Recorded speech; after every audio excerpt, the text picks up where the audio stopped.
going on, YouTube? How are you guys doing? Before I start with this video, I wanted to say thank you. Guys, we made over 2,000 subscribers. It's ridiculous. I never would have thought that talking to a camera would resonate with 2,000 people. I'm a musician, you gotta give me a break. This is crazy. But thank you so much, you guys are awesome. Let's push for 5,000. I have a special surprise if we get to 5,000 subscribers. Oh, crazy. Anyway, today's video was brought to you by a suggestion from Raul Arzate. He asked me if I could do a what's in my viola case video, so I'm delivering. You know, despite the way it looks, it's actually a newish case. I've had it for about 2 months, 3 months now, and it's amazing. It's lightweight. It's a band case. It's most musicians have it. It's just reliable. It's rugged. I know it looks kind of jank, but you know, when you be repping the streets of New York City every day, you know, you get some scuffles. Nah, it just seems to scuff pretty easily. I go in and off the subway with it a lot, go in and out of school, throw it in my bedroom, you know, when I'm done, when I'm angry. But yeah, let's crack her open, shall we? So the most important thing that's in my case is, you know, like my viola. And it's cool. This guy's name is Triple E.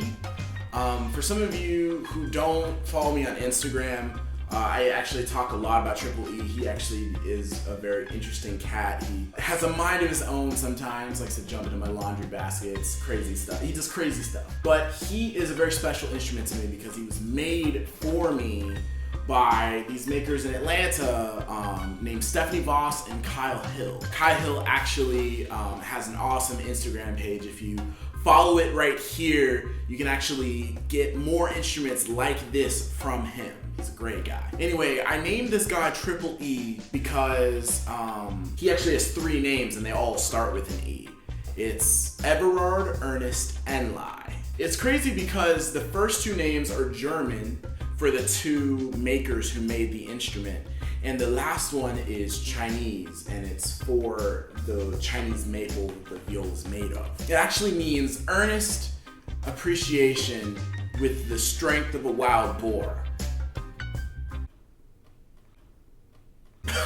I know, it's kind of weird, but the thing was, is like I was going through a very interesting time in my life when I got this instrument.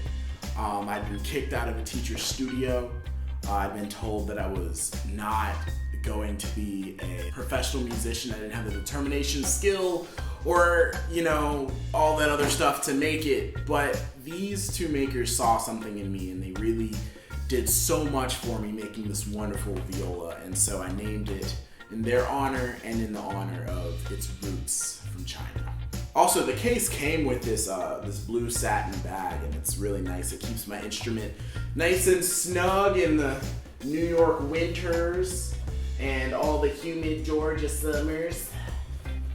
This next item is like super essential because I don't know if you knew this, but I'm a really sweaty kid. It's just genetics, you know. So I have this cloth that I put under my neck so I don't sweat all over my instrument. It's awesome. And it also like wipes the strings, gets the rosin off. But yes, and I do change them. I do change them very often and I wash them, but yeah, gotta have one of these. I also have another cloth too that I use to wipe down the instrument, get all of the fuzz and the rosin off of the actual varnish part of the instrument. And yeah, the next thing that I have in here is this cool little, I don't know, it looks like a vacuum tube. What it is I put my old strings in here. And so if I, God forbid, ever have a string pop during a performance or a concert or something, or even during rehearsal, I can just go ahead and grab a spare and get back to it. Next, I have my bows. This is my main bow. It's very balanced. I don't know what make it is. I'm very bad when it comes to brands and makes. I just only go by like what feels right. And this feels really great, but it's very cheap. Can't be more than $300. So, you know, I'm Papa. So I would love to be really boss and buy a $175,000 bow one day. You know who you are. I also have my spare bow here. It's a lot heavier and it's a lot older. It came with my first viola, but it's very reliable. It's harder to do faster passages with it just because like the stick is really thick and heavy, but it gets the job done, especially when I'm trying to do really deep brooding passages and I don't have to do a lot of virtuosic work. Oh my god, stray hairs here. Okay. The next things I have in here are various things. Most of these are thank you notes from people that I've worked with. This was actually a girl that I was her chamber coach in this festival. Oh, let's open it. Come on. Yeah, see? I love music. Really cool. I have another thank you note from another kid that I mentored last winter. Really cool. And I also have a thank you note from a very dear friend of mine that I played some wonderful chamber music. I always keep these things with me as a reminder, because you know, in this day and age, like, I'm always having to fight people for validation. You know, I always have people tell me like, why are you doing this? Like, classical music's boring. I don't get it. Or get a real job. It's like not something that you shouldn't be able to make music and that's not a real career. You know, so when I have to like defend myself and defend my art all the time, it's really good to remember what I'm fighting for and why what I do matters. Especially on those days I get really frustrated and I lose determination. Because I'm human, like we all are. And this is actually very special to me. This is the program to the first time I ever soloed with a major symphony. If you can see on the back, I don't know if you can see that, I used to have braids. Yeah, but I soloed with the Atlanta Symphony Orchestra back in 2010, and that's what this is from. And so this is just a reminder that, you know, I really can do this. Next thing I have in here is, you know, my shoulder rest. It's a Hawks shoulder rest. It's nothing special. Like, as you can tell, like the tubing is getting stripped and it's getting kind of old. I've only had it for about a year now, but yeah, it's okay. It's a shoulder rest. Next thing here, this was the shoulder rest holder, but I use it to hold other things. So I actually have two SD cards, a 2 gigabyte and an 8 gigabyte. I actually use these as spares when I'm like doing a video or something, or if I'm like recording a lesson and I run out of memory. These are my backups, you know, video swag life, you know. I have a practice meeting. This is actually my favorite thing that I have in my case other than my instrument. This allows me to like be in an airport and practice and not disturb too many people. I can practice in my apartment without disturbing my neighbors. And since I'm a violist, it helps me get away with bad intonation when I'm practicing, so people won't look at me crazy. The next thing is a little mini humidifier. I bought this when I was going to Colorado Springs for the first time because it gets really dry there, and extreme dryness is really bad for your instrument, as well as extreme wetness. So if it's like really wet outside, I put this in here. It absorbs the moisture from the air. It keeps my instrument nice and dry. If I'm in a really dry place, I soak it, wring it out, and put it in my instrument so that it'll keep it humid and keep the wood nice and vital so it can vibrate. And this is a must. I have nail clippers, emergency nail clippers. I cannot tell you how many times I would be like practicing or about to perform, and I'm like, why can't I make this happen? And I look at my nails, they're like super long. So it's good in a pinch. It can really help you facilitate good hand frame. And I just love my nail clippers. The next thing is this little pouch that came with the case. Is actually the last thing I have in here. I don't have a lot of room in this case. This it holds my metronome, an Celli IMT 301. It's an old series, but I love it. It can do like my metronome things. Can do my tuning things. 441 swag. You know what I'm talking about, right? No 440. Nah, we do 441, right? Yeah.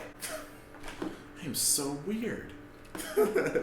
And I also have right here some Gustav Bernadel rosin. It's actually pretty new, and I got it at the suggestion of a viola friend of mine.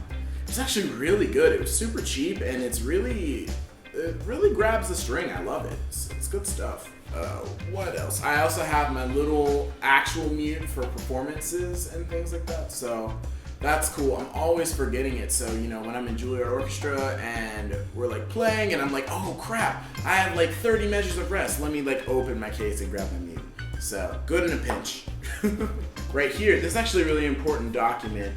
This is the appraisal of my instrument back when it was first made. And it just says that it was sold to me. It says the current market value of the instrument.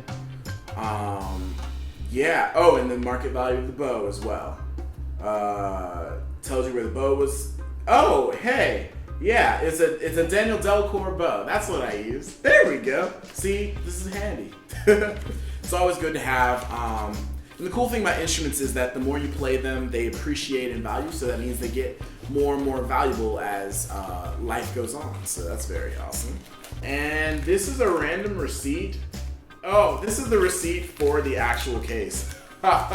You know, you gotta keep this stuff for tax purposes, am I right? And this last item is actually probably the most important item. You know, when you're playing a hard concert, you do really well and then you have to go backstage and then talk to all the honeys, you know what I mean? Yeah, you gotta have your gum. And I chew Trident. This is the really fruity kind, so it's not really doing good for the breath, but like when I'm in a pinch and I need to be having good breath, I can always depend on Trident. It's dope. Yeah, and the girls be like, hey, can I have a piece? You're in there, bro. Go for it. There you have it. That is what is in my case. I hope you guys liked it. Hopefully you got some ideas on stuff you should put in your case and yeah. I'm sorry guys, I'm having a hard time today. It's like post-Thanksgiving and I am just so sluggish. But anyway guys, thank you so much for watching. If you have any questions, comments, concerns, let me know in the comment box. I'm gonna answer them. And I'm gonna do my best to make sure that you get content you wanna see. Just remember to do you. Give hugs, get hugs. TBK out. Thank you so much for watching. If you liked the video, like the video. It'll help me out so much. And since you made it this far, you might as well subscribe because I love you, baby. Come here. All joking aside, seriously, feel free to comment, follow me on all my platforms because I want to interact with you and I want to bring you content that you want to see. And if you got some more time, my last video is like right here. If you just click on it, it's like right here. That's right here.